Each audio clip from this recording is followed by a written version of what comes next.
એવું કહેવાય કે જીવનની અંદર કદાચ એક વખત તમે શ્રીમદ ભગવદ્ ગીતા સાંભળો અથવા તો તમે એક વખત રામચરિત માનસના પાઠ સાંભળો ને તો આ આખું છે ને એ તરી જાય. ઈશ્વર એના દરબારની અંદર નોંધ લઈ લે કે હા, તમે જે જીવીને આવ્યા છો ને એના બદલામાં તમે જેટલા પણ પાપ કર્યા છે ને તો એ વસૂલ છે. એટલા માટે કે તમે એક ચિત્તે એક સ્થળ ઉપર બેસીને શ્રીમદ ભગવદ્ ગીતા અથવા તો રામાયણના જે જીવન પ્રસંગો છે ને એ તમે સાંભળ્યા છે.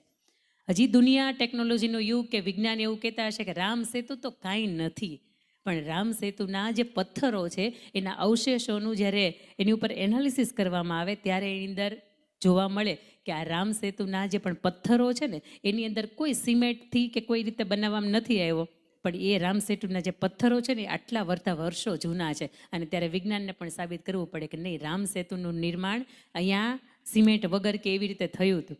તમારે મારે ઘર બાંધવું હોય ને તોય તે સિમેન્ટ વગર કે કોઈ એવી મજબૂત લોખંડ કે એના વિના નથી થતું, પણ આ તો રામ સેતુનું નિર્માણ થયું હતું. અને જ્યાં રામની સાક્ષાત કૃપા હોય ત્યારે આવા કાર્યો થઈ શકતા હોય.